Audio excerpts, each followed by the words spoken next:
We're going to be playing with bonnets. So this is a material form that I started. I don't think it's full-sized. It's enough to kind of just cover your hair, which is fine. I just needed something to practice with. Or if you have a kid, then it's kid-sized is what I would say this size is. I made some for my sister, and the bonnet cut was all the way down to my knees. So from my head to my knees, and I'm 5'10".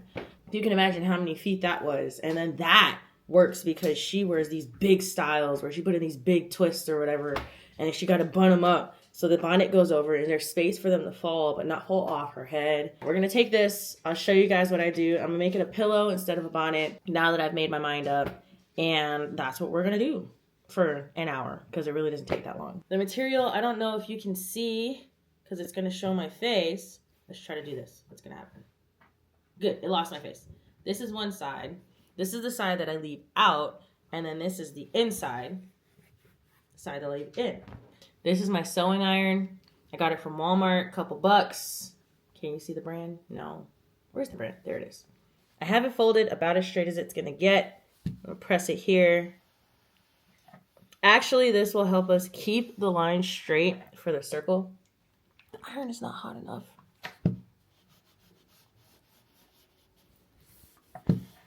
It's not hot enough. Ah!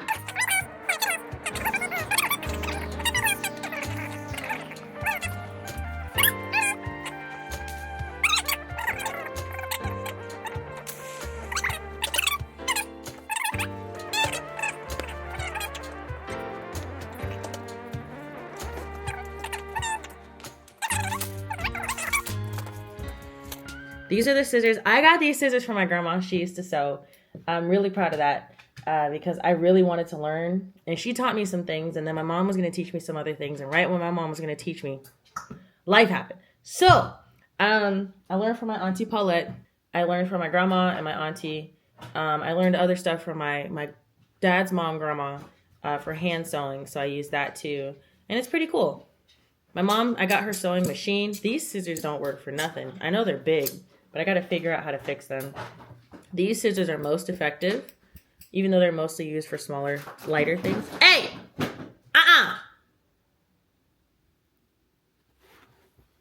Okay.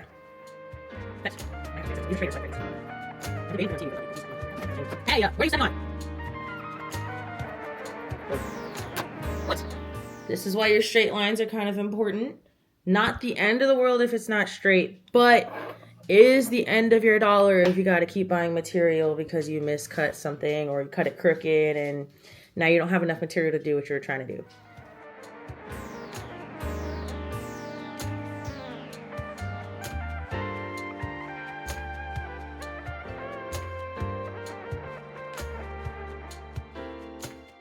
I learned this next part from a YouTuber when she was making bonnets. Hold on, where's the string? Do I still have it?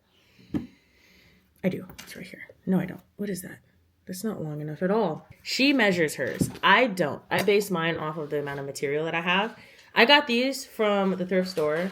I literally paid like $1 or $2 for the big bag that you put like a comforter in, filled with these. And I think it's for somebody who crochets. He's back at it with a water bottle. Okay. We're going to just talk through it. So I like these. I like to bleach t-shirts and make designs and stuff. That's something else I'm going to get back into when I structure my time better. I'm looking for the start because I've used this one already. I think I found it. It was at the top. Okay, so for this, can you see it? You can. I just take a little bit, but I don't cut and then go. I base it off of this. This isn't very big. It's all right, but again, for the head, it's all right. So it's going to be a pillow. So we don't care how big it is. So for me, this is an origami skill I learned back in the day. I used to love to fold paper and make designs. You fold it over in a corner. And you know, 2 triangles make a square. Hold on, let me show you from this perspective. Once you cut the bottom, to keep my lines as straight as I can, I fold it, keep it as straight as I can, end to end. My auntie would have pinned it, and I'm probably going to do that because it's going to make it a little bit more secure. But this is how you make a square. And then once you have your square, you can go and make your circle.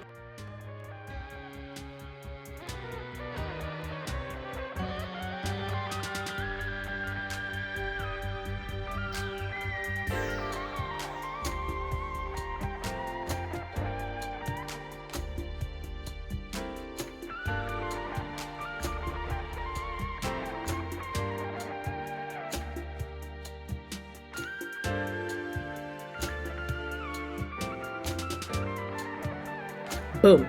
Ah! Now, one thing about sewing is there's never any waste. So this can be used for something else. And I like using this for something else. I actually made like cuffs for something one time. You just fold it over and it's clean like that. I made I think I gave it to my grandma. On my last bonnet, I figured out how to get it so that you get the elastic in this part and not on the part that goes on your head. So it was like elastic here bunched around. So it's really exciting. I always save these. You can always stitch them together and make them longer, which I'll show you if we got time. This is the triangle, which opens into a square. From the square, you can get the circle. Now, this is a trick that I learned, again, from origami, but also combining with the lady taught. You fold it in half, and you try to get it as small as you can so you can cut it and it won't rip up terribly. So this is probably going to be the smallest I can get it. But if it's a bigger material, hold on 1 second, I got to line up my stuff. Yeah, so like something like this. If it's a bigger material, I go as far as this because I don't like to cut for a long time. I like to just cut it and I'm done. And then this, I can cut a curve in and make a circle. You'll see what I mean. What we're going to do, since it's so small, it's literally the size of my face twice. We're just going to fold it like this. I'm going to press it again, like I've been mentioning. I want to keep my lines as straight as I can. Again, it's not going to be perfect, but it'll be better. It is, for me, it's better.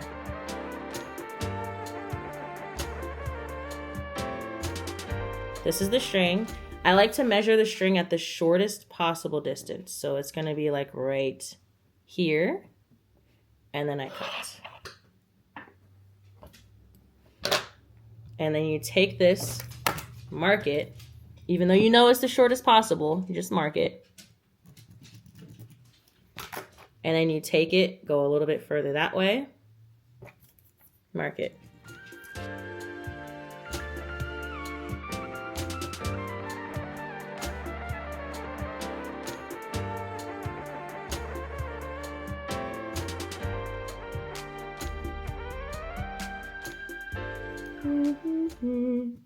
There we go. All right, now that we're done marking our spaces, we're gonna cut. Different scissors.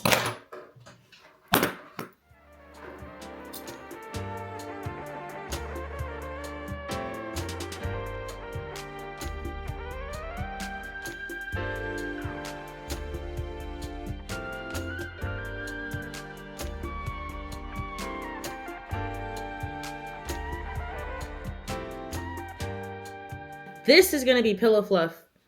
This is not going to be used for anything. I don't personally have a need to. This is the one that I was working on before. Where did the hole go? There we go. This is the one I was working on before. It's just a pillow. I'm just going to take all my stuffings, put them inside, and eventually it's going to fluff up. I have an example. The puppy's looking at me right now.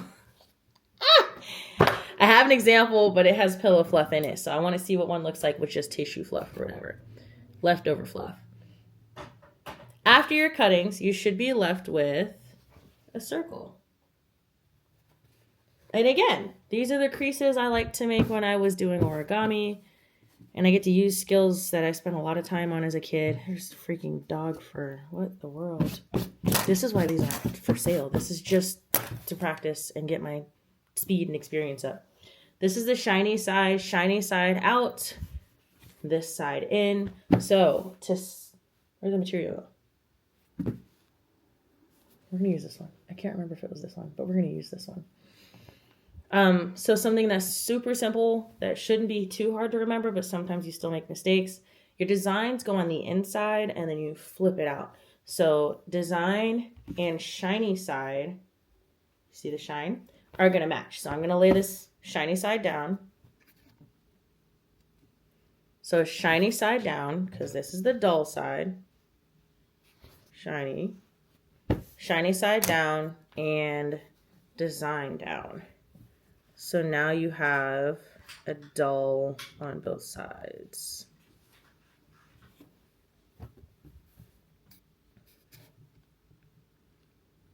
Now what I want you to see that doesn't really matter is that the sizes are not proportioned the same. Because this is practice and I haven't quite figured out how I'm going to use extra. Hold on. This is what it looks like. So there's just a little bit on the outer edge. And I'm pretty sure there's a way that I can use it to like add to the design, but I really don't care that much. I'm just putting these together so I can have some pillows around here. And I've been sitting on this material for a little bit. So it is what it is. I have 1,000,000 pins just in case I don't finish a project. Ooh, they just spilled. Just in case I don't finish a project, I'm not out of lack of a tool, and they're not expensive. They're like $1 for a pack of pins. If that, if you go to the thrift store. I just don't always get to the thrift store. Don't fall, my guy. Okay. These are the pins. Oops. Can you see it? They go on your clothes. So I'm going to show you what they do. And again, we've got like 30 minutes, so I'm going to try to speed through it on my side, but because I'm talking, it's like taking me a little bit longer. So I'm trying to talk and move at the same time, and not stress myself about getting content and all that jazz, because that's what's on my mind right now is getting content and then getting what I got to get for the day. But what I got to get for the day is not going to take long at all. We save our string. I have 3 other pieces to make, so I'm going to put this to the side so I don't lose it on something I can see it on. And now we just pin the material. Let's start back here. Okay. I always add 1 pin to the middle. Hold on, I skipped a step. These creases, you want to keep them about flat as you can right now. Make sure you have as much leeway as possible. Because we're running lower on battery, we have plenty of storage. I just didn't think to charge this. I'm just going to go ahead and start and keep going through the rest of this because I don't want it to die on me and I don't have it plugged in. I probably could have it plugged in, but I'm not going to do that. Pin it. Keep your back part in place. Boom. Like that. And then we go around the whole thing and we just pin the whole thing. So, boom. I like to stitch close to the edge, so I'm going to have to take these out as I go, probably. But I'll still pull it further just in case. 2, and you just go around. And what you're doing is making sure that while you're sewing, it doesn't move.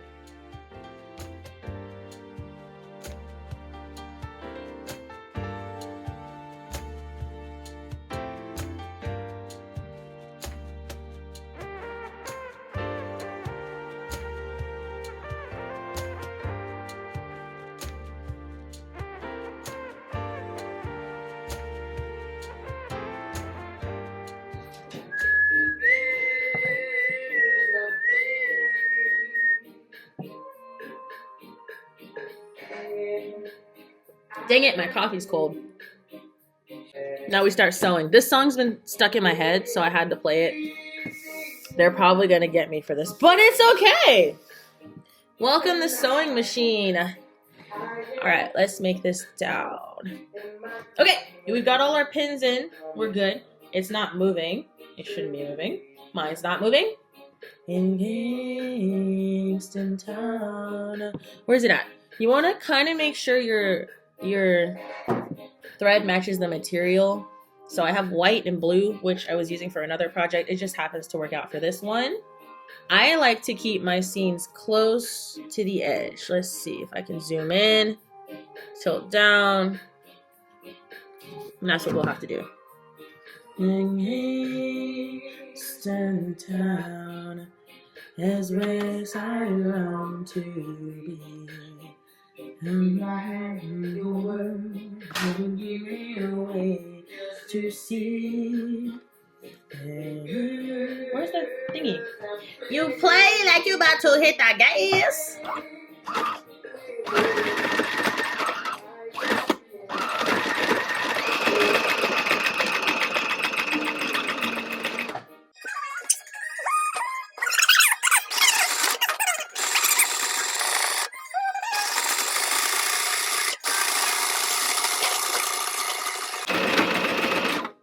I messed up. Hold on. Okay, so that happens. You just take it, cut the string. I'm going to go back because I messed up a couple of times. When the phone rang, I lost my concentration. So we're going to go back here. Kingston Town and I. There we go. Okay.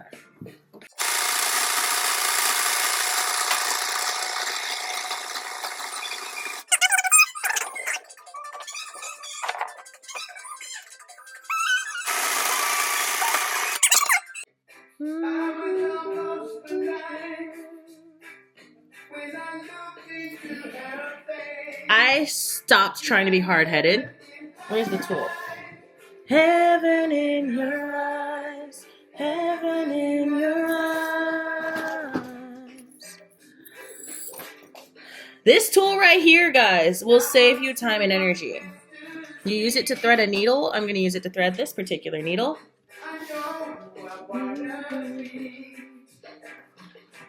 Goes through the hole.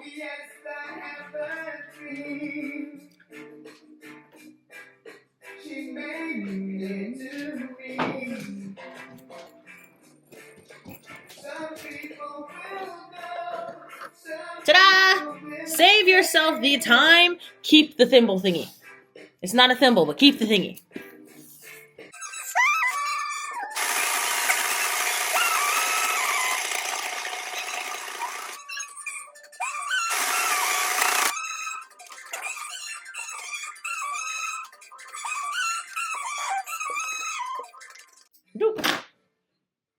It's a whole dang vibe in here, my guys.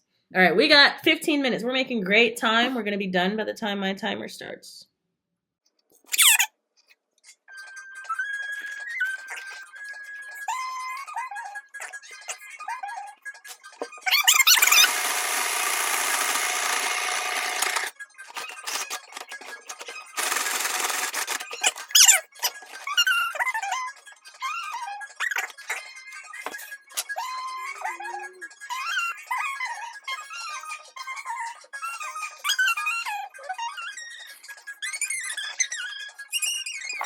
And I know. All right. Oh, shoot. Since we're just making a pillow, we're basically done. I just have to stuff it, and I don't have anything to stuff it with. It's not going to move, so I'm going to go ahead and sit here and remove the pins. Where is it at? I keep a little tray top. That way they're easily accessible. And at random, I'll just start sewing some days. This is a hobby that I quite enjoy because it makes me nifty things around the house, and then I get gifts that I can make and give to people, and that combines something both affordable and genuine that I can give. But if you follow the seam, I do my best. So this is the opening that I left open to flip it, and you'll see. If you look, I do my best to keep it even. I kind of messed up right there, but that's about when the phone call rang. Then I pick it back up here, correct it, boom. Now this way, the reason you want to keep it as even as you can, see, like I went off here, but then it's back. It stays consistent, right? When you flip it inside out, your seam is going to look a little funny. So I don't like to press for this part. I don't have a rubbish thing. One side. Where's the hole? Ha. Here, take it. I go all the way to the bottom. I try to make it big enough so my hand fits in, like this.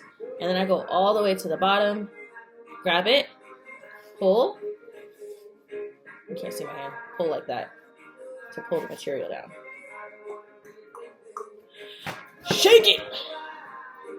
And you just want to flip it inside out. Now, if it was a bonnet, I would have made 2 seams. I would have flipped it inside out. I would have fed elastic through, tied it, closed the stitch. This is a pillow. It's super duper simple. And boom. Now, again, this is the makings of a bonnet, but also a circular pillow. So I push the seams out. Also, I don't know what I'm doing. Nobody knows what they're doing, okay? This is just an ad lib. I'm saying a bunch of random words to fill space is what's happening. You push your seams out to stretch them. I don't like to press this part. These seams match, so it really wouldn't matter because otherwise it's going to look like this. Can you see it? It's just going to be like this, so you push it out.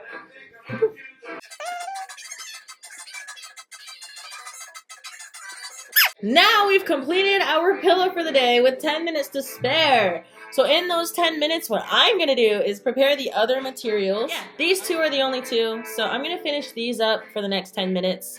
I'm just going to get them sized, measured, and pinned. I don't think I'll have time to sew them quite yet.